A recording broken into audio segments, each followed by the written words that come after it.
Bismillahirrahmanirrahim. Assalamualaikum warahmatullahi wabarakatuh.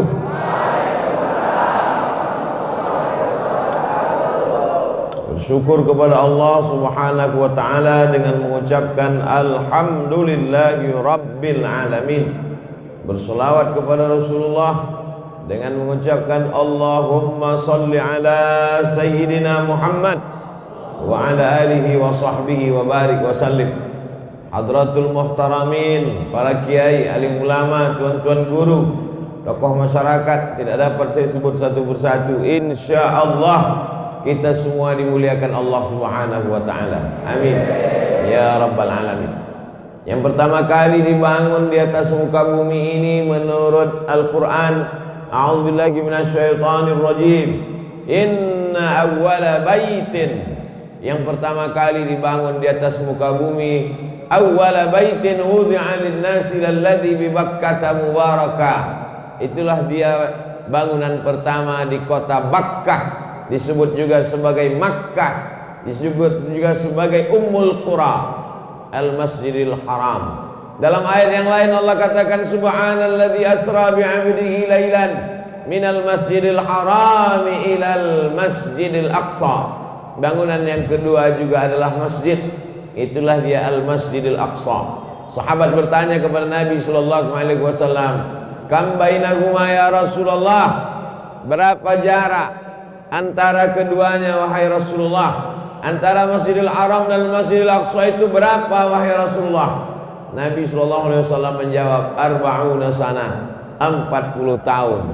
Lalu kemudian setelah datangnya Nabi Muhammad sallallahu alaihi wasallam 13 tahun di kota Makkah Al-Mukarramah, pindah ke Yathrib. Yang pertama kali beliau bangun juga di Quba, itu adalah masjid. Sampai di Quba hari Senin. Lalu kemudian pada malam Selasa, malam Rabu, malam Kamis, malam Jumat, 4 malam di Quba berdirilah satu masjid Quba. 6 tahun lamanya Nabi sallallahu alaihi wasallam tidak bisa kembali ke kota Makkah Al-Mukarramah. Tahun pertama, tahun kedua, tahun ketiga, tahun keempat, tahun kelima, tahun keenam. 6 tahun tidak bisa melihat Masjidil Haram. 6 tahun tidak bisa melaksanakan umrah. Maka untuk mengobati kesedihan hati, mereka melaksanakan sholat sunat di Masjid Quba. Nabi berjalan kaki ke Masjid Quba. Maka orang yang sholat sunat 2 rakaat di Masjid Quba sama dengan melaksanakan umrah. Jadi kalau kita hampir setahun ini tidak bisa melaksanakan umrah, bagaimana cara kita bisa melihat Masjidil Haram? Bagaimana kita bisa tawaf dan sa'i melaksanakan umrah? Lagi-lagi Allah Ta'ala memberikan alternatif dengan cara memakmurkan masjid. Man shallas subha fi jama'atin, siapa yang sholat subuh berjamaah, thumma qa'ada yadhkurullah, setelah itu dia tidak keluar masjid, dia duduk berzikir dengan Allah hatta tatlu'a syam, sampai terbit matahari. Thumma yusalli rak'ataini, salat sunat 2 rakaat, kanat lahu ka ajri hajjatin wa umrah, dapat pahala seperti haji dan umrah. Tamah, sempurna, sempurna, sempurna. Yang bisa mengobati hati kerinduan kepada Makkah hanyalah datang ke masjid, rumah Allah Subhanahu wa taala. Majtama'a qaumun fi baitin min buyutillah, sekelompok orang datang berkumpul di rumah Allah, yatsluna kitab Allah, membaca kitab suci Al-Qur'an, wa yatadarasunahu fima bainahum, mengkaji isinya. Nazalat alaihimus sakinah, turun ketenangan ke dalam hati mereka. Ghasyiyat bihimur rahmah, diliputi rahmat kasih sayang Allah Subhanahu wa taala. Haffat bihimul malaikah, mereka dikelilingi oleh para malaikat. Wa dzakarahumullahu fi man indah, mereka dibanggakan Allah Ta'ala kepada para malaikat. Hari libur, hari yang mestinya orang balas dendam atas sakit hati, berangkat bekerja, macet pagi, pulang petang sampai malam, maka dibalaskan sakit hati pada hari libur, dia tidur sampai jam 8, jam 9. Tapi justru itu tidak terjadi di lingkungan kita. Orang tetap datang ke masjid, sholat berjamaah. Maka mudah-mudahan anak cucu kita istiqomah sampai hari kiamat, insyaallah. Lalu kemudian Nabi Shallallahu Alaihi Wasallam pada hari Jumat menuju Yathrib dari Quba. maka perjalanan itu mereka berhenti sejenak melaksanakan sholat Jumat. Tempat Nabi melaksanakan sholat Jumat itu belum ada masjid, sholat di tanah lapang saja. Bekas tempat sujud Nabi Shallallahu Alaihi Wasallam itu dijadikan masjid oleh khalifah yang adil bernama Umar bin Abdul Aziz. Itulah yang disebut dengan Masjid Al-Jumu'ah, tempat sholat Jumat pertama kali. Bekas sujud Nabi di tanah lapang, kening yang mulia, bersimpuh sujud di tanah yang mulia, dibangun bangunan yang mulia, Masjid Al-Jumu'ah. Lalu kemudian Nabi sampai ke Yathrib, Nabi robah nama Yathrib menjadi Al-Madinah Al-Munawwarah, kota yang terang benderang dengan cahaya, cahaya Islam, cahaya iman, nurun nubuwah, cahaya kenabian. Lalu kemudian di tempat itu pun bangunan yang pertama dibangun adalah masjid. Maka membangun masjid adalah bagian dari sunnah Rasulullah Sallallahu Alaihi Wasallam. Lalu ketika hari berganti, musim berubah, bangunan yang sederhana, lebar hanya 22 meter, panjangnya ke belakang hanya 15 meter. Itulah yang disebut Nabi Sallallahu Alaihi Wasallam ma baina baiti, rumah Nabi di sebelah kiri mimbar. Ma baina baiti wa mimbari, antara rumahku dan mimbarku raudhatun min riyadil jannah, satu di antara taman-taman surga. Di sana orang sholat 1 rakaat maka sama dengan 500.000 rakaat, sama dengan 100.000 rakaat di masjid yang lain. Masjidil Haram, Masjid Nabawi, Masjidil Aqsa, la tusaddur rihal illa ila salasati masajid. Tidak amat sangat dianjurkan untuk melaksanakan musafir, bepergian perjalanan panjang kecuali pada 3 masjid: Al-Masjidil Haram, Al-Masjidil Aqsa, Al-Masjidil Nabawi. Mudah-mudahan ketiga masjid ini salah satunya masih lagi dijajah oleh Israel. Mudah-mudahan dilepaskan Allah sebelum hari kiamat insyaallah dengan pertolongan Allah Subhanahu wa taala. Kalau sholat subuhnya sudah ramai seperti sholat Jumat, itu pertanda tak lama lagi Palestina akan merdeka dari jajahan Israel. Karena hanya orang yang sholat subuh, sholat yang paling berat bagi orang munafik adalah sholat subuh. Sholat yang paling berat, idza qamu ila sholati qamu kusala. Kalau mereka tegak melaksanakan sholat, tegaknya itu adalah tegaknya orang yang malas. Hatinya sebetulnya malas, hatinya sebetulnya berat, tapi karena ingin menunjukkan pada orang lain, ingin mempertontonkan kepada sahabat, kepada kawan, kepada tetangga, maka ditampakkannya dengan riya, yura'unan nas. Mereka mempertontonkan amalnya di hadapan Allah Subhanahu wa taala, memperlihatkan amalnya di hadapan manusia. Maka Allah selamatkan itu pada jamaah salat subuh, karena melawan kantuk itu berat.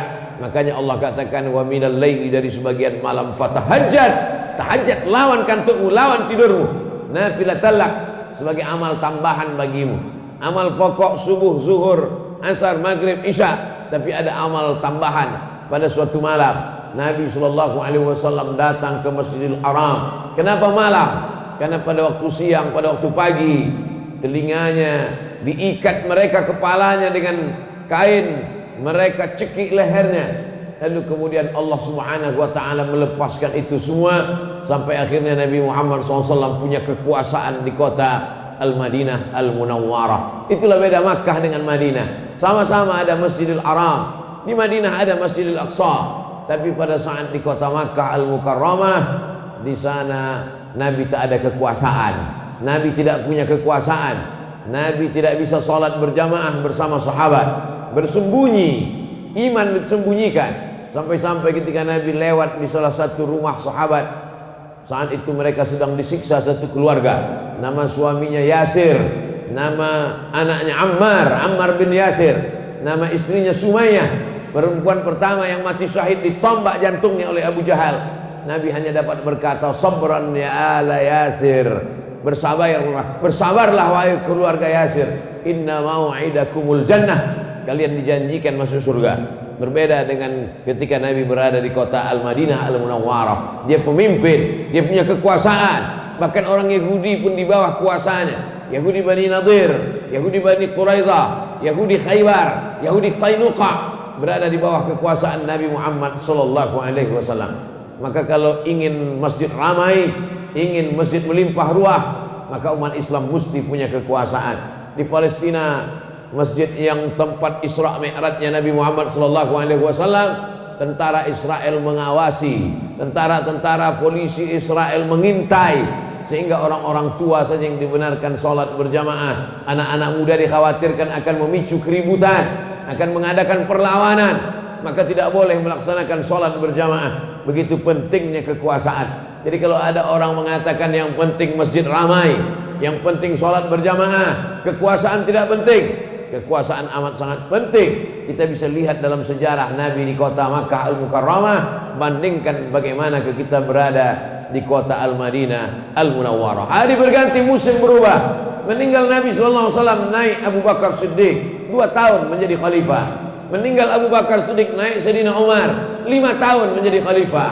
Meninggal Sayyidina Umar, naik Sayyidina Utsman ibn Affan. Utsman bin Affan mulai merenovasi Masjid Nabawi. Sebagian sahabat yakrahunahu, mereka tidak setuju karena ada bangunan-bangunan, tiangnya, dindingnya, atapnya itu adalah wakaf orang-orang pada generasi awal. Maka ketika diadakan renovasi Masjid Nabawi, mereka kurang bersetuju dengan itu. Lalu kemudian Utsman membacakan hadis Rasulullah SAW, man bana masjidan, siapa yang membangun masjid, banallahu mithlahu baitan fil jannah, dibangunkan Allah untuknya satu rumah di surga. Mendengar hadis itu terdiamlah para sahabat. Artinya apa? Di antara sahabat sendiri pun ada ikhtilaf, berbeda pendapat. Menurut Utsman masjid ini mesti direnovasi karena umat sudah banyak. Tapi menurut sebagian sahabat masjid tidak perlu direnovasi. Maka yang menyelesaikan konflik itu adalah kembali kepada sunnah Rasulullah SAW. Utsman membacakan hadis, man bana masjidan, siapa yang membangun masjid, banallahu mithlahu baitan fil jannah. Yang sudah membangun masjid, mewakafkan tanah, mewakafkan batang kurma untuk tiangnya, mewakafkan lantainya, maka dia sudah membangun satu tempat dalam surga. Kalau ada orang merenovasi, maka itu tidak merubah kedudukannya di hadapan Allah Subhanahu wa taala. Selesai masalah khilaf kalau ada hadis Nabi SAW. Maka kalau ada di masjid kita ikhtilaf, berbeda pendapat, itu sesuatu yang lumrah biasa. Sahabat Nabi aja ada ikhtilaf, apalagi sahabat Uwas. Fa in tanaza'tum fi syai'in, kalau kamu ada perbedaan pendapat dalam satu masalah, farudduhu ilallah, kembalikan kepada Allah, lihat Al-Quran. Wa ilar Rasul, kembalikan kepada Rasulullah, lihat hadis sunnah Nabi Muhammad SAW. Tidak ada dalam Quran, tidak ada dalam hadis, kemana kita bisa kembali? Al-ulama warasatul anbiya. Lihatlah pendapat para ulama, karena ulama adalah pewaris para nabi. Taraktu fikum amraini, kutinggalkan pada kamu 2 perkara. Intamasaktum bihima, kalau kamu pegang yang 2 ini, lan tadillu abadan, kamu tidak akan sesat untuk selamanya. Kitab Allah Al-Quran wa sunnati, dan sunnah Rasulullah SAW. Dalam hadis riwayat Muslim, kitab Allah Al-Quran, wa itrati ahla baiti, dan keluarga aku. Siapa itu keluarga Nabi? Alhamdulillah, kota Jakarta, DKI adalah di antara tempat yang dipilih oleh keluarga-keluarga Rasulullah SAW. Al-Haddad, Al-Jifri, Al-Shihab bin Shihab bin Yahya bin Syekh Abi Bakar, Al-Idrus, As-Sagaf. Ini adalah marga-marga zuriat Rasulullah SAW yang sampai ke pulau ini, yang sampai ke negeri ini. Mereka dicintai. Orang yang dicintai itu disebut dengan Al-Habib. Al-Habib artinya adalah orang yang dicintai. Berasal dari kata hub, cinta. Cinta kita kepada kakeknya, cinta kita kepada Sayyidina Al-Hasan wal Husain, maka cinta juga kita kepada keturunannya. Cinta itulah yang menghantarkan kita kepada surga Allah Subhanahu wa taala.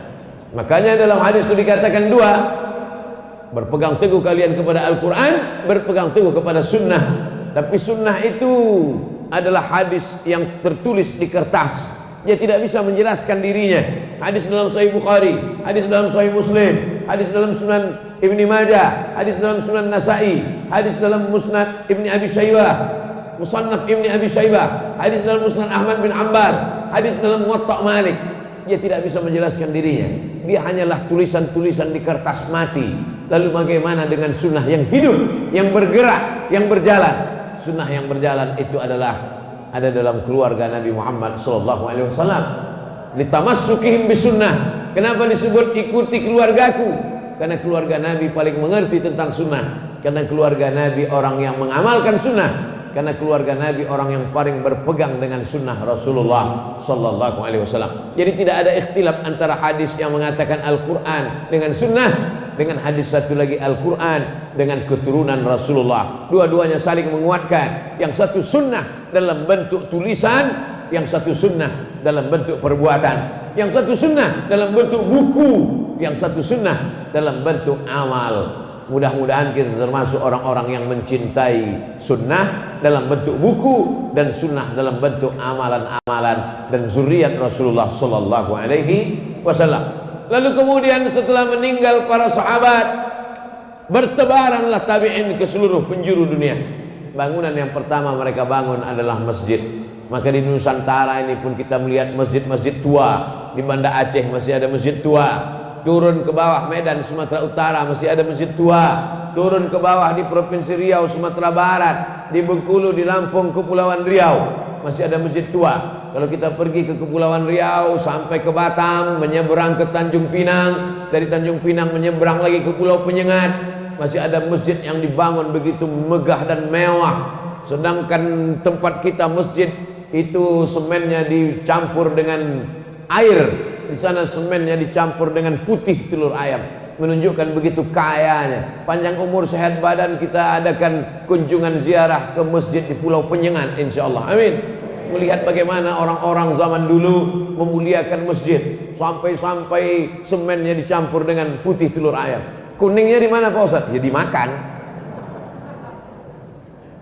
Saudara yang dimuliakan Allah Subhanahu wa taala, menunjukkan orang Islam itu kaya raya, hebat, megah, dan itu adalah hadiah dari seorang sultan. Dia bangunkan satu masjid yang cantik di sebuah pulau yang indah, lalu kemudian dia berikan hadiah kepada istrinya sebagai bentuk cintanya. Memberikan hadiah adalah masjid. Supaya apa? Istana boleh hilang, memang betul-betul hilang. Istana terbuat dari kayu hilang. Kerajaan boleh hilang, hari berganti, musim berubah, politik berganti, hilang kerajaan-kerajaan, istana musnah, kerajaan musnah. Tapi ada satu yang tetap kekal abadi, masjid. Mengalir pahalanya kepada sultan-sultan, mengalir pahalanya kepada yang pernah membangun, mewakafkan tanahnya, mewakafkan semennya. Lalu kemudian di zaman modern, Presiden Soekarno, apa yang beliau bangun? Yang beliau bangun yang kekal abadi adalah masjid, Masjid Istiqlal. Masjid terbesar se-Asia Tenggara. Malaysia, Brunei Darussalam, Patani Thailand Selatan, Moro Filipina, dikumpulkan negeri-negeri Asia Tenggara, Muslim terbesar Singapura.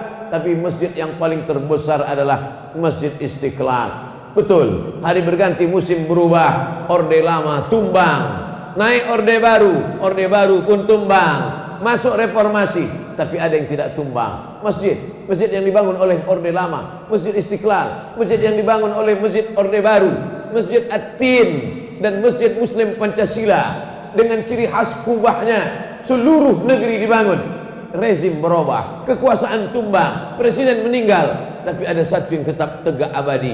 Apa dia? Masjid.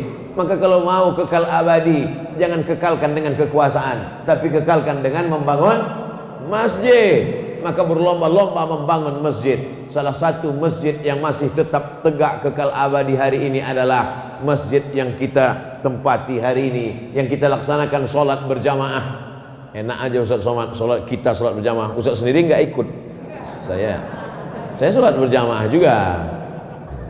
Sholat berjamaah. Masjid ini dibangun pada tahun 1998. Diresmikan tahun 2018, selama 20 tahun dengan jumlah lupa saya berapa miliar, tapi yang jelas, oh masya Allah, ada jamaah di atas. Kubahnya, keramiknya, kipas anginnya, televisinya, kaligrafinya megah, tak ada kurang satu apapun masjid ini. Kipasnya tak terlalu kuat, tapi anginnya dingin sekali.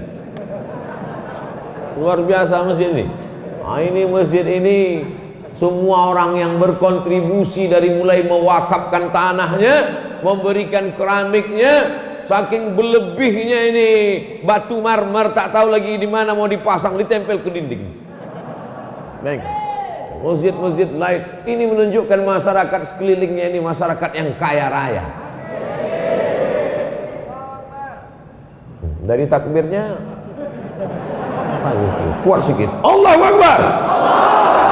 Gitu dia. Kalau takbirnya slow kata setan, ini serius apa enggak kata setan? Masya Allah, tabarakallah. Jadi sebenarnya masyarakat mau menyampaikan pesan ke anak cucu mereka. Nanti generasi kedua, generasi ketiga, setelah 4 tahun, 50, 60 tahun, cucu-cucu mereka akan berkata, ternyata nenek moyang kami, kakek buyut mbah kami adalah orang-orang kaya. Maka mereka pun semangat mencari rezeki. Tapi mencari rezeki itu orientasinya bukan dunia. Kita tidak selesai. Rumah baru, mobil baru, sepatu baru, baju baru, udah selesai dengan kita. Kita adalah orang-orang yang zuhud. Orang zuhud itu apa? Orang zuhud itu adalah ada uangnya, ada hartanya, tapi tidak dia pakai untuk memperturutkan hawa nafsunya. Duitnya banyak, tapi dia tidak sibuk outfit dengan sepatu baru, baju baru, jaket kulit nyamuk. Kalau ada orang pakai jaket kulit buaya itu biasa, jaket kulit ular sawah itu biasa. Nyamuk dikumpul, bisa jaket kulit nyamuk harga 300 juta hanya untuk mempertontonkan di hadapan orang. Ini loh, saya punya sesuatu yang kamu tidak punya. Itu orang yang memperturutkan hawa nafsu. Sedangkan orang yang zuhud adalah ada uangnya, ada duitnya, tapi tidak dia pakai untuk itu. Justru dia pakaikan untuk membangun masjid. Itulah orang yang zuhud. Tapi sekarang orang berpandangan zuhud adalah, itu loh Pak Ustadz, ada orang zuhud pakaiannya koyak, sobek-sobek, compang-camping, dia nggak punya apa-apa. Itu loh Pak Ustadz zuhud. Itu bukan zuhud, itu fakir miskin, bodoh. Orang zuhud itu adalah orang yang punya uang, punya duit. Dia bisa bangun rumah megah, tapi tidak dia bangun. Lalu yang dia bangun apa? Dia buat rumahnya sederhana, mobilnya biasa-biasa saja, pakaiannya biasa-biasa saja, tapi yang dia pakai adalah membangun masjid. Itulah orang yang zuhud. Dokter-dokter spesialis zuhud, pengacara-pengacara zuhud, polisi-polisi zuhud, tentara-tentara zuhud. Mereka sanggup beli mobil mewah, tapi dia pakai mobil biasa. Kenapa? Karena uangnya dia pakai untuk membangun masjid. Ini mesti diluruskan pemahaman tentang zuhud ini. Ini ada orang penanya sampai 10 juta harganya.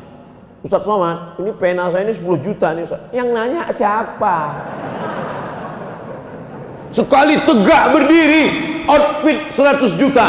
Mulai sepatu 30 juta, celana 20 juta, kemeja 5 juta, kopi 5 juta, semuanya utang.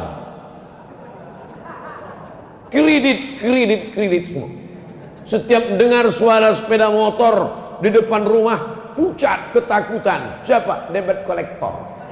Mau menagih hutang, makan tak selera, tidur tak lelap. Bukan itu keindahan hidup. Keindahan hidup adalah hidup biasa-biasa saja, hidup dengan cara yang sederhana, normal-normal. Inilah orang disebut orang cerdas, smart. Al-Kayyis bahasa Arabnya. Siapa nama anaknya? Kayyis. Apa arti Kayyis? Entah. Kayyis artinya orang yang cerdas. Siapa itu orang yang cerdas? Bukan orang yang IQ-nya 200, bukan orang IP-nya 4, bukan profesor doktor, bukan itu cerdas. Orang yang cerdas itu siapa? Mandana nafsahu, menekan hawa nafsunya. Nafsu makannya dia tekan, nafsu keinginan beli mobilnya dia tekan, nafsu ingin punya cincin emasnya dia tekan. Wa amila lima ba'dal maut, yang dia pentingkan adalah beramal untuk setelah matinya. Dibeli cincin, dibeli gelang, dibeli subang, dibeli anting, dibeli mobil dari emas.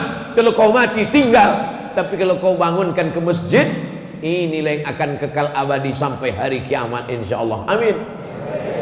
Jadi masyarakat di sekitar masjid ini adalah masyarakat yang cerdas. Kenapa? Karena uangnya dia pakai untuk bangun masjid. Dia meninggal dunia tanpa saya sebutkan untuk almarhum almarhumah fulan fulanah binti fulan fulan, tanpa saya sebutkan, mengalir pahalanya untuk mereka. Semua yang sholat di masjid ini, semua yang baca Quran, semua yang baca maulid, semua yang bersolawat, semua yang beristighfar, semua yang beriktikaf di sini, pahalanya mengalir kepada semua yang mereka meninggal yang sudah mewakafkan untuk masjid ini. Sekarang kalau mau sedekah untuk masjid ini, mau sedekah apa lagi? Semuanya sudah cukup, semuanya sudah mantap. Mau sedekah mikrofon, sebanyak-banyak mikrofon, 1, 2, ada yang mau dipasang. Saya tidak mau pasang mikrofon yang di telinga tadi, nanti saya merasa seperti sedang jadi DJ. Sholat subuh berjamaah di Masjid Jami Al-Mukarramah. Ada namanya masjid, ada namanya Masjid Jami. Apa beda masjid dengan Masjid Jami? Masjid nggak ada sholat Jumatnya, sholatnya cuma subuh, zuhur, asar, maghrib, isya. Kalau ada sholat Jumatnya namanya Masjid Jami. Di Yaman begitu, di Mesir pun begitu, cuma 2 aja masjid dekat rumah kami, kecil, nggak ada sholat Jumatnya, namanya masjid. Kalau ada sholat Jumatnya Masjid Jami. Masjid ini ada sholat Jumatnya? Mimbarnya mana? Masya Allah, ini sangka tiang, ini mimbar. Aslinya dalam fikih itu cuma 2, masjid yang ada sholatnya tapi nggak ada Jumat, masjid yang ada sholat Jumatnya, Masjid Jami. Sampai ke Indonesia jadi 7, Masjid Agung, Masjid Raya, Masjid Besar, Masjid Jami, Masjid Islamic Center, surau, langgar, musola. Orang Jawa dilanggar nggak mati. Di Jawa banyak langgar, kalau di Sumatera banyak surau. Makanya ada novel judulnya Runtuhnya Surau Kami. Surau itu adalah nama, local wisdom, orang kita memberi nama. Tapi semua itu adalah masjid.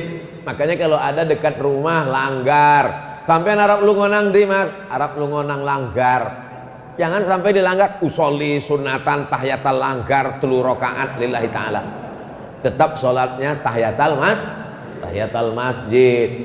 Enaklah kamu sudah sedekah bangun masjid, pahalanya mengalir. Saya cuman bangun langgar nggak ngalir juga.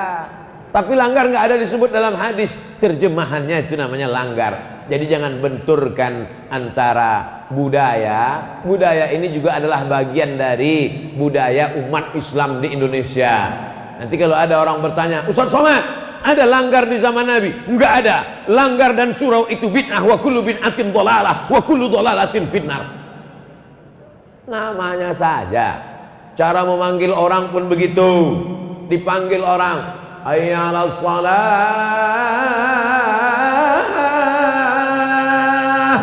Di Makkah cukup dipanggil hayya 'alas shalah, orang bangun. Di Madinah, as-salatu khairum minan naum, bangun. Di tempat kita susah bangun, maka dipukullah itu kayu besar, itu dipukul. Diambil kayu. Kita tinggal di tropis, iklim kita iklim tropis, hutannya lebat. Mana ada di Maroko pohon kayu sebesar itu? Nggak ada. Di Sudan nggak ada pohon kayu sebesar itu. Di Mesir nggak ada pohon kayu sebesar itu.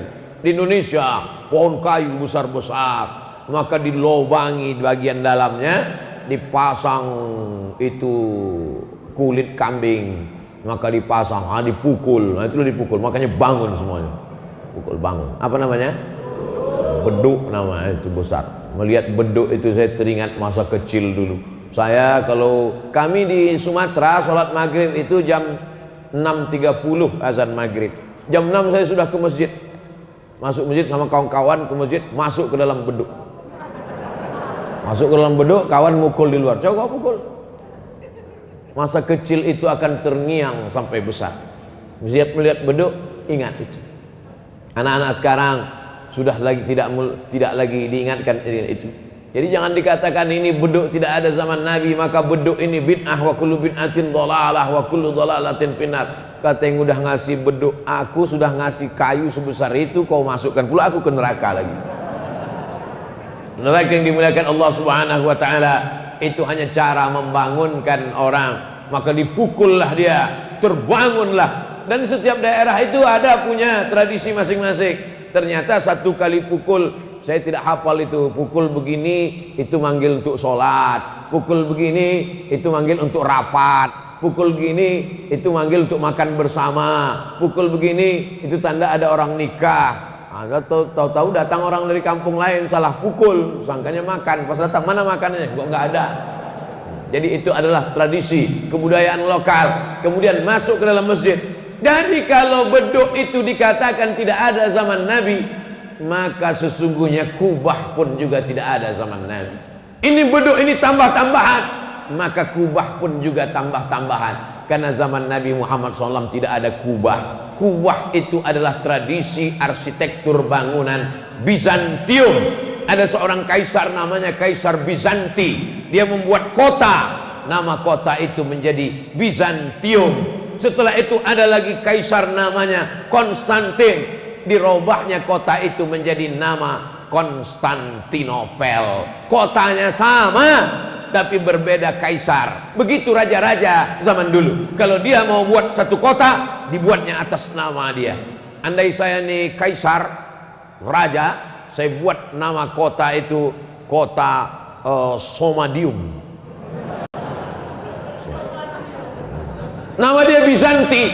Dibuatnya kota, dirobahnya kota itu bernama Bizantium. Ciri khas bangunan Bizantium ada tiang melengkung. Jadi selamanya ada tiang-tiang, dibuat tiang melengkung dengan batu-batu yang disusun. Batu itu dipotong, bagian bawahnya kecil, bagian atasnya besar, lalu disusun melengkung sehingga batu itu tidak jatuh ke tengah.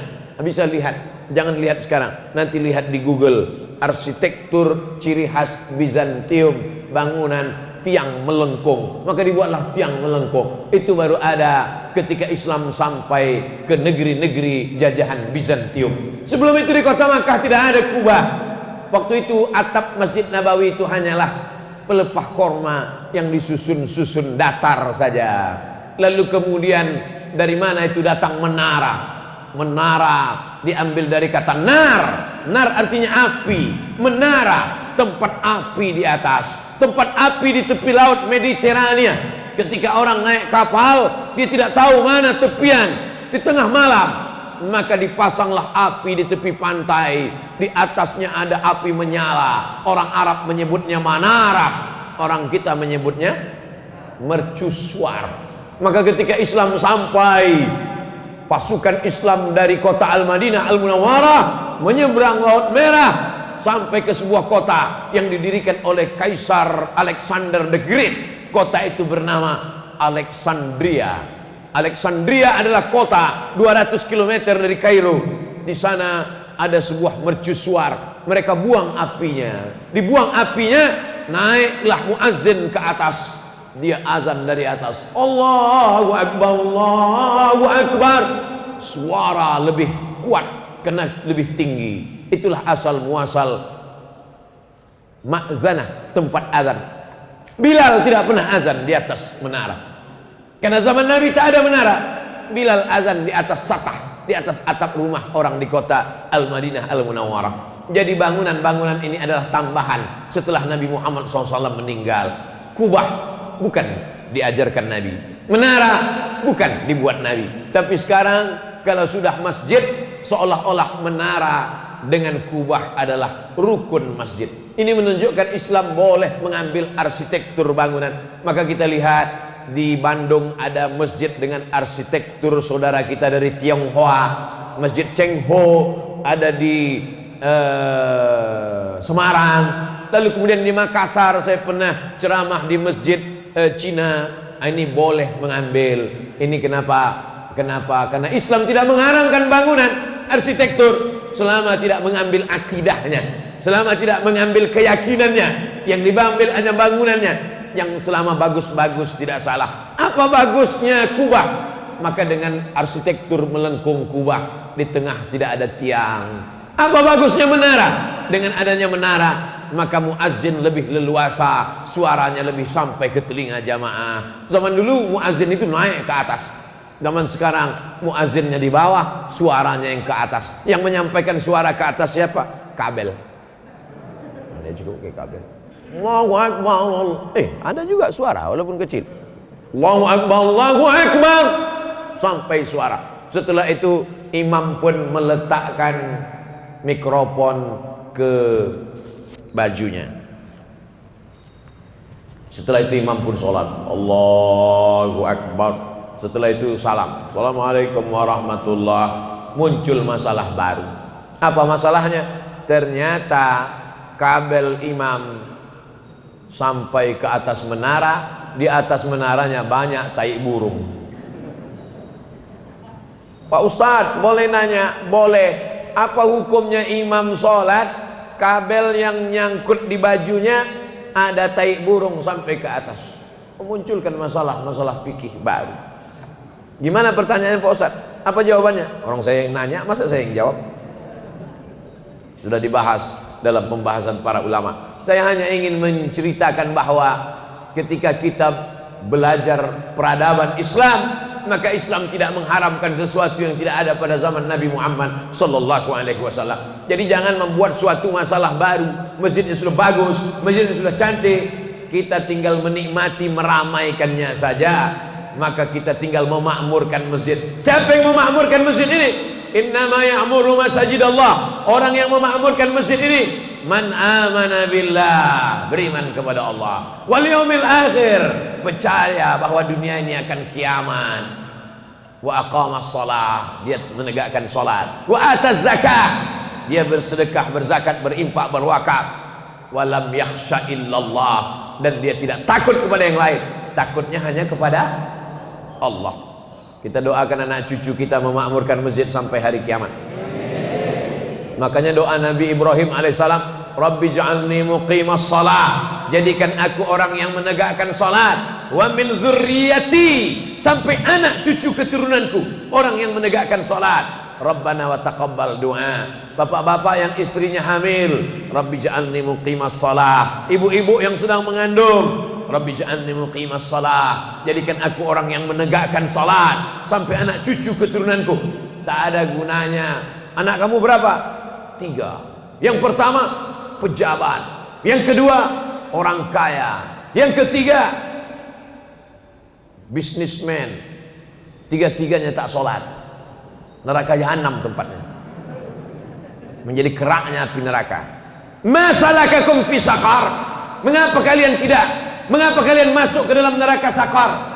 Neraka itu pun ada nama-namanya. Ada neraka jahanam, ada neraka sakar. Masalakakum fi saqar, mengapa kalian masuk neraka sakar? Penghuni neraka sakar menjawab, lam naku minal musallin, kami tidak sholat. Makanya kalau ada tetangga, kawan, sahabat, teman satu grup WhatsApp, berikan kabar kepada mereka, kau yang tak sholat nggak apa-apa, masih banyak seat kosong di sakor. Kalau seorang bapak punya anak gadis, mencari mantu, yang dicari adalah sholatnya. Idza ja'akum man tardawna dinahu, kalau kau lihat anak muda itu bagus agamanya, rajin dia sholat, wa khuluquhu, baik akhlaknya, fazawwijuhu, nikahkanlah dia. Berapa banyak orang yang dilihat karena mobilnya, dilihat karena pekerjaannya, karena PNS-nya, karena BUMN-nya, karena dia pegawai, karena dia pejabat, tapi ternyata tidak sholat, tak ada kenikmatan hidup, tak ada qurrata a'yun, sejuk dipandang mata. Tapi berapa banyak orang yang biasa-biasa saja, tapi karena dia sholat, dunia kau kejar, akhirat belum tentu kau dapat. Tapi kalau akhirat yang kau cari, maka dunia akan bersimpuh di bawah tapak kaki. Ini pelajaran buat kita bersama. Masjid yang sudah besar, yang sudah cantik, yang sudah indah, ini bukan dibangun dengan bim salabim abrakadabra, ini bukan dibangun dengan kertas, ini bukan dibangun dengan daun, ini dibangun dengan jerih payah, keringat, tetes air mata dan darah. Maka kita yang sudah menikmatinya tinggal melaksanakan sholat berjamaah, rajin i'tikaf, diisi dengan tabligh akbar, Ini semua yang akan menjadi amal soleh buat kita semua. Anak-anak muda, semangat cari duit, semangat bisnis, semangat entrepreneur. Kalau sudah punya uang, bangun masjid. Bangun masjidnya besar seperti ini. Bangun masjidnya 2 lantai seperti ini, supaya tidak campur aduk laki-laki dengan perempuan. Bangun masjidnya cantik seperti ini. Supaya apa? Supaya kita bangga menunjuk. Mana masjid kalian? Tuh masjid kami. Yang mana? Yang bagus, yang cantik itu. Jangan sampai masjidnya seperti kandang burung merpati. Setiap ditanya orang, mana masjid kalian? Masjidnya cantik, tapi masjidnya udah ada Pak Ustaz. Untuk apa lagi cari duit? Masjid kan sudah ada. Bangun 1000 masjid dari mulai Sabang sampai Papua, seperti Masjid Jami Al-Mukarramah ini, insyaallah. Amin. Udah aku sampaikan ya Allah. Anak-anak muda ini sudah kumotivasi ya Allah. Kalau sebelum mereka mati mereka bangun masjid, alhamdulillah. Sudah mati enggak juga bangun masjid, tidak salahku lagi ya Allah. Sudah kusampaikan di hadapan mereka. Assalamualaikum warahmatullahi wabarakatuh. Waalaikumsalam. Al-Mukarram Ustadz, bagaimana hukumnya bila investasi digital koin? Lebih spesifiknya lagi adalah Adcash.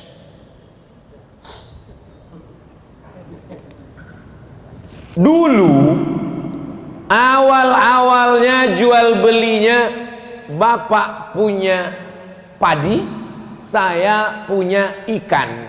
Ikannya ditukar dengan padi. Kamu mau ikan ini tukar dengan padi? Mau. Karena nggak mungkin dia makan beras nggak pakai ikan. Saya pun nggak mungkin makan ikan nggak pakai nasi.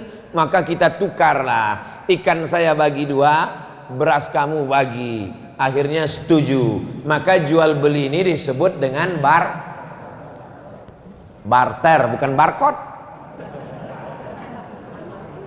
Ini yang paling tua namanya barter. Kemudian maju lagi dari Yunani ada logam yang dicetak bulat-bulat namanya dinar. Orang Yunani menyebutnya dinar. Sampai ke kota Makkah, sampai ke kota Madinah dia disebut sebagai dinar. Tidak lagi pakai barter. Saya punya dinar, saya bisa beli apapun dengan dinar ini. Bisa beli tanah, bisa beli onta, bisa beli gandum pakai dinar. 1 dinar itu 4,25 gram emas. Meningkat dari barter menjadi dinar dan dirham. Meningkat yang ketiga. Yang ketiga, tidak lagi pakai dinar. Dinar tidak bisa lagi dibawa. Karena kalau sampai saya bawa dinar sekarang, bisa dikejar maling. Wah, itu ada dinar. Pakai cincin emas aja sekarang dirampok orang.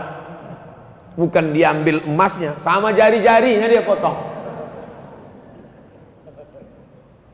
Barter, di atas barter dinar, di atas dinar. Ini yang ketiga. Keluarlah apa yang disebut dengan uang kertas. Uang kertas dicetak oleh negara supaya emas tidak berkeliaran di jalan. Di Indonesia ada berapa emas? Misal 1 ton. 1 ton emas dikeluarkan kertas senilai 1 ton itu. Negara hanya boleh mencetak kertas sebanyak emas di negara itu. Jadi kalau di negara itu emasnya cuman 50 kilo, maka boleh dicetak uang kertas senilai 50 kilo. Jadi di seluruh dunia ini yang paling banyak boleh dicetak kertas adalah di Pulau Jawa, karena disitulah emas yang paling banyak.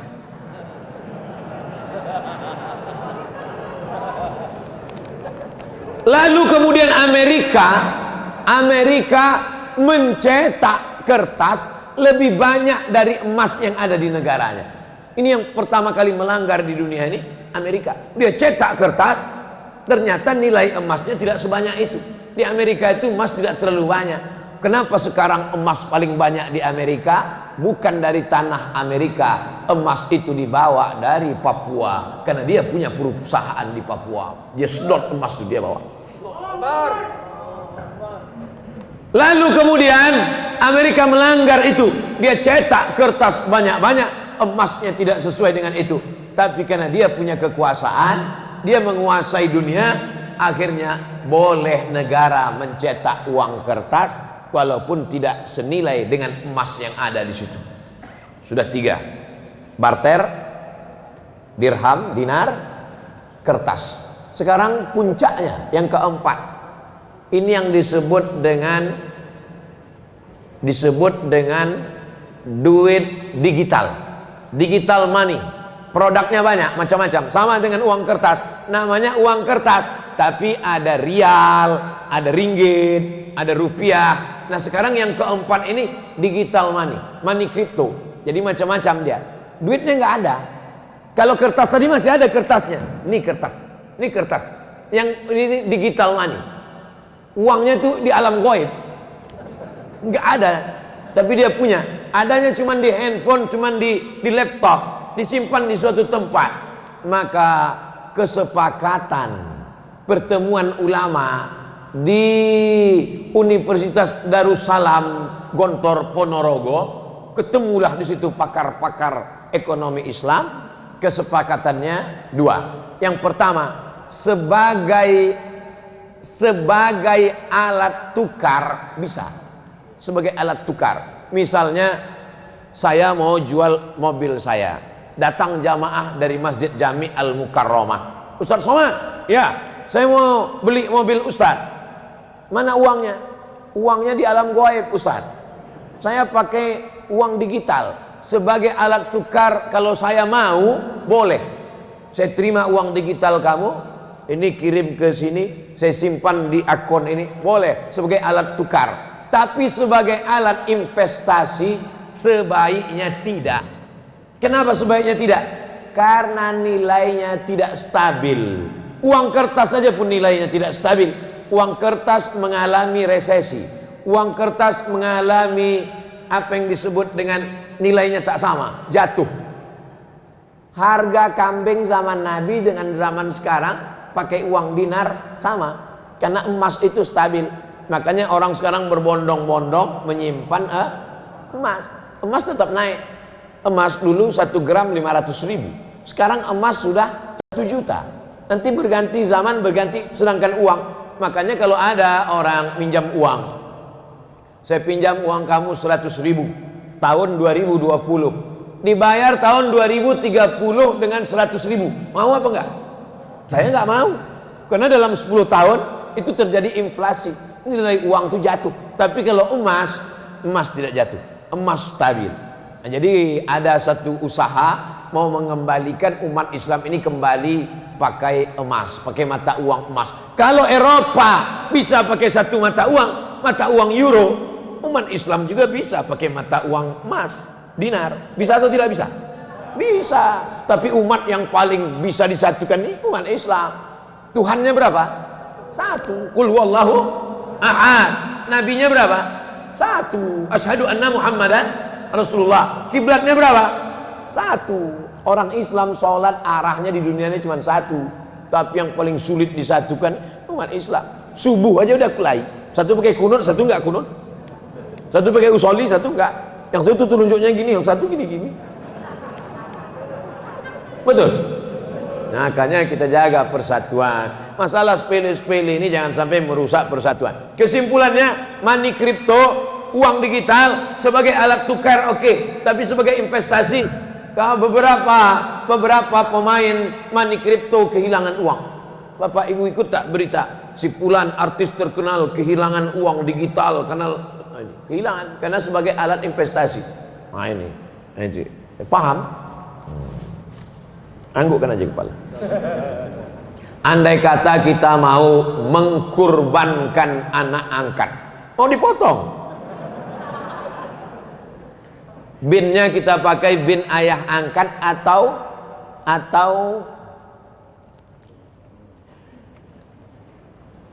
mengadopsi anak angkat itu baik apa enggak baik? Baik. Dulu ada nama program Orde Baru namanya GNOTA, Gerakan Nasional Orang Tua Asuh. Bagus. Anak-anak yang miskin, susah, duafa, anak yatim disekolahkan, bagus. Mengadopsi anak bagus. tapi ada 3 yang dilanggar dalam ajaran Islam, dalam adopsi anak. Yang pertama, anak angkat itu dipakai bin bapak angkat. Nggak boleh. Zaid bin Muhammad, turun ayat, makana Muhammadun aba ahadim mir rijalikum. Muhammad bukan bapak kamu. Nggak boleh panggil Zaid bin Muhammad. Nabi Muhammad punya anak namanya Zaid, dipanggil Zaid bin Muhammad. Turun ayat melarang, jangan panggil dia Zaid bin Muhammad, panggil dia ud'uhum li abaihim, panggil bapak kandungnya Zaid bin Harisah. Jadi jangan pakaikan akte nama kamu. Punya anak angkat perempuan namanya Fatimah, buat Fatimah binti Abdul Somad. Itu bukan anakmu Abdul Somad. Ganti nama asli bapaknya. Siapa nama anak angkatmu itu yang kau adopsi? Bin Kardus. Apa bin Kardus? Rupanya dulu pas dia pulang habis sholat subuh dapatnya anak itu dalam kardus di rumah. Kalau tahu nama bapaknya kasih nama bapak. Kalau nggak tahu, bin Abdillah, anak hamba Allah. Hamba Allah. Jangan sampai nama bapak. Yang kedua, yang menyebabkan rusaknya anak angkat adalah si bapak angkat dengan anak angkat perempuan, si ibu angkat dengan anak angkat laki-laki yang tidak mahram, berdua-duaan. Istrinya pergi, suaminya pergi, dia sama-sama di rumah nonton TV, pakai daster, tidak pakai jilbab, lengannya pendek. Ketika ditanya, itu kan anak angkatmu? Sudah seperti anak saya. Itu kan anak angkatmu? Sudah seperti berapa banyak anak angkat nikah dengan bapak angkat. Berawal dari macam anak saya, macam adik saya, berakhir dengan macam-macam. Waspadalah, terutama ibu-ibu, waspadalah bu. Yang ketiga, yang menyebabkan rusaknya anak angkat, si bapak angkat menuliskan surat wasiat. Dia menikah, nggak punya anak, dia ambil anak angkat, dia tulis surat wasiat. Semua hartaku kuserahkan pada anak angkatku. Adapun saudara-saudara kandungku itu, sendal jepitku pun tak kukasih untuk dia. Tak boleh. Kalau saya tidak punya anak, maka saya meninggal, harta warisan saya akan diwarisi oleh saudara kandung. Ini banyak orang saudara kandungnya dia benci, tidak dikasih harta warisan, dihabiskan semua oleh anak angkat. Celaka 12. Surat-surat tanah, surat mobil diambil semua oleh anak angkat, habis.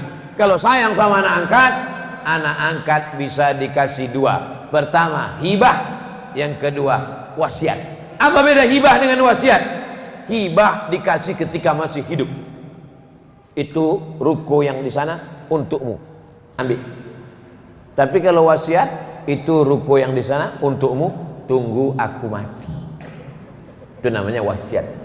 Makanya kalau dapat wasiat jangan senang dulu. Banyak orang yang udah mau mati pas ngasih wasiat, nggak mati-mati.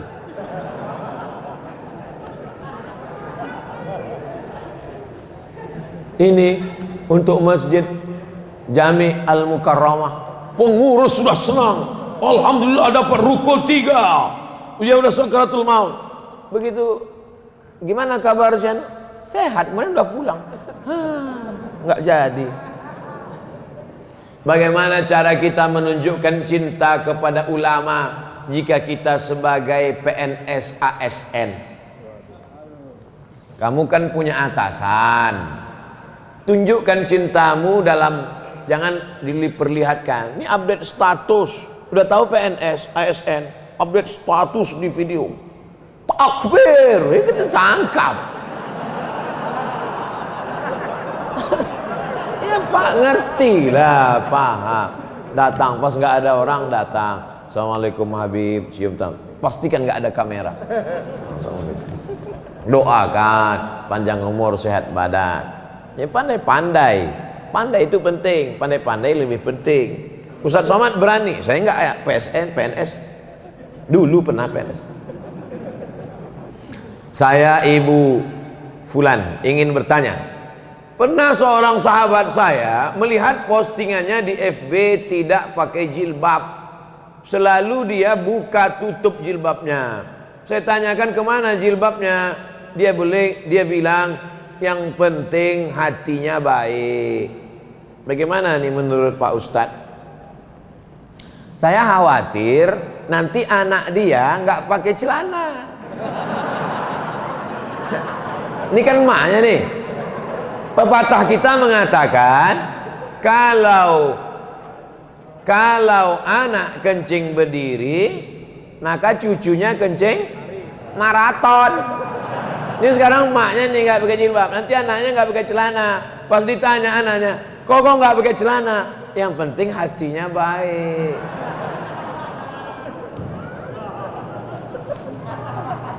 Saya tanya, apakah Sayyidatuna Aisyah itu hatinya nggak baik? Istri Nabi itu Aisyah, istrinya baik, hatinya baik apa nggak baik? Baik. Dia pakai hijab nggak? Pakai. Ada nggak Aisyah mengatakan dibukanya hijabnya? Aisyah, kenapa nggak pakai hijab? Aku kan istri Nabi, hatiku kan baik. Kalian semua kan anak-anakku. Wa azwajuhu ummahatukum. Istri Nabi itu adalah ibu kamu. Aisyah itu ibu kita. Tapi dia tetap pakai hijab. Kenapa? Allah yang nyuruh. Ya ayyuhan nabi, wahai Nabi Muhammad SAW, qul li azwajika, katakan kepada istrimu, wa banatika, katakan kepada anak perempuanmu, wa nisa'il mu'minin, katakan kepada perempuan yang beriman, yudnina alaihinna min jalabibihin, hendaklah mereka memanjangkan kerudung mereka. Dulu kerudungnya tutup kepala, tapi lehernya nggak kelihatan. Pakai lagi. Itu pakai cadar itu kan tradisi jahiliyah. Pakai cadar, pakai jilbab itu tradisi jahiliyah. Dulu turun ayat, khudhu zinatakum inda kulli masjid.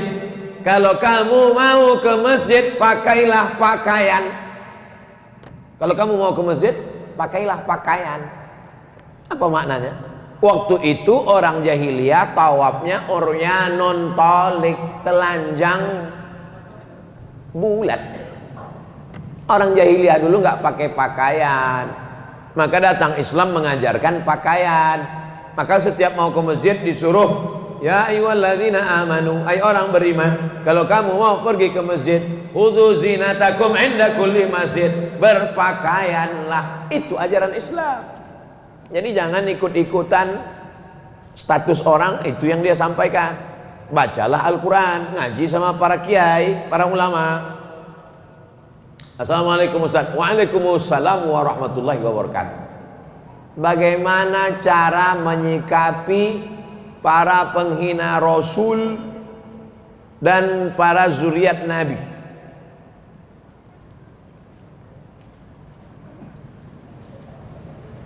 Kalau engkau punya kekuasaan, kau tegakkan hukum. Man ra'a minkum munkaran falyughayyirhu biyadihi. Sebagaimana Abu Bakar Umar. Abu Bakar mengirim pasukan kepada penghina Rasul di kampung namanya Yamamah. Nama orangnya Musailamah. Kirim pasukan. Dipancung kepala Musailamah. Yang memancung namanya Wahsy. Wahsy lah dulu yang membunuh Hamzah bin Abdul Muttalib. Tanganku ini dulu yang memancung kepala Hamzah. Hari ini aku memancung kepala Musailamah. Kalau dulu sebelum Islam ini memotong kepala sahabat Nabi, paman Nabi. Sekarang setelah Islam ini memancung kepala musuh Allah Subhanahu wa taala. Kalau sanggup punya kekuasaan. Yang tak punya kekuasaan, fabilisani, dengan lidah.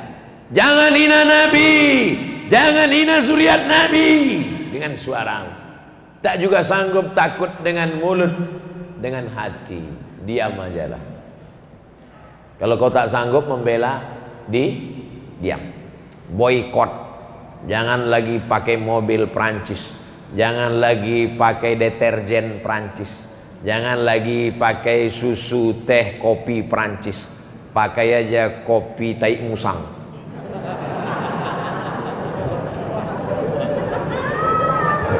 produk Indonesia. Namanya aja itu kopi luwak, sebetulnya mereknya aja, bukan Tai Musang. Kalau memang betul kopi Tai Musang itu satu gelasnya $100. Setiap diminum satu tetes menetes air mata. 1.300.000 guys.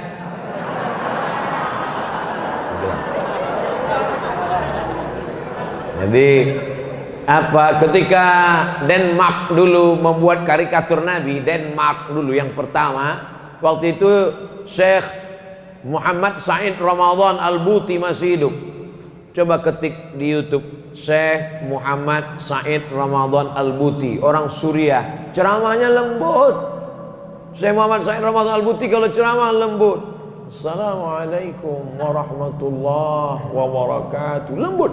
Tapi begitu dia cerita tentang penghina Nabi di Denmark, hadzal fa'rul qadar, kata dia, ini adalah tikus-tikus yang kotor, najis. Jangan kalian biarkan produk-produk Denmark berada di rumah kalian, di WC kalian, di kamar mandi kalian. Illa Rasulullah, semua tidak apa-apa kecuali Rasulullah. Jangan sampai kalian hina Nabi Muhammad sallallahu alaihi wasallam. Ulama jangan sampai dihina. Kalau agamamu dihinakan, ulamamu dihinakan, dan kau diam, maka gantilah bajumu dengan kain kapan. Kata Haji Abdul Malik Karim Amrullah Buya Hamka, bukan kata saya ngutip-ngutip pendapat mereka aja. Saya kalau ceramah itu nggak pernah menurut saya, menurut ulama, menurut Habib, menurut Kiai, supaya nanti kalau disalahkan Allah di akhirat, ini katamu Abdul Somad. Enggak.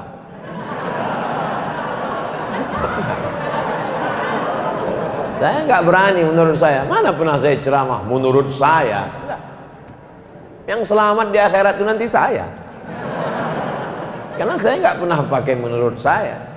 Sampaikan Al-Quran, sampaikan hadis, sampaikan fatwa ulama, sampaikan pesan para habaib, sampaikan pesan para kiai, cerdaskan umat.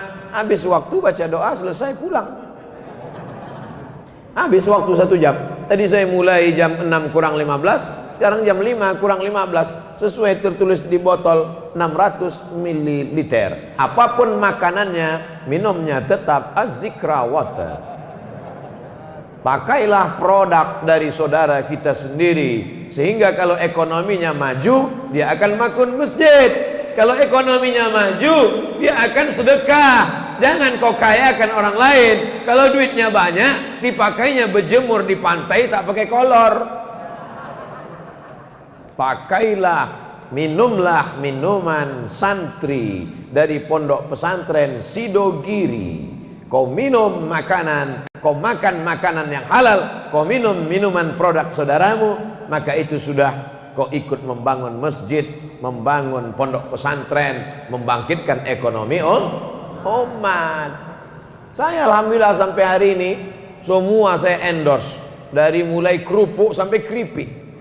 Kalau ada jamaah datang bawa kerupuk 2 bungkus, senyum, saya sudah tahu dia pasti minta endorse. Mana di kerupuknya? Jamaah dimanapun berada, belilah kerupuk ini, dapatkan di toko terdekat. Hubungi nomor berikut ini, persediaan terbatas. Anda lagi yang mau endorse? Astaghfirullahalazim, astaghfirullahalazim, astaghfirullahalazim, alladzi la ilaha illa huwal hayyul qayyum wa atubu ilaih.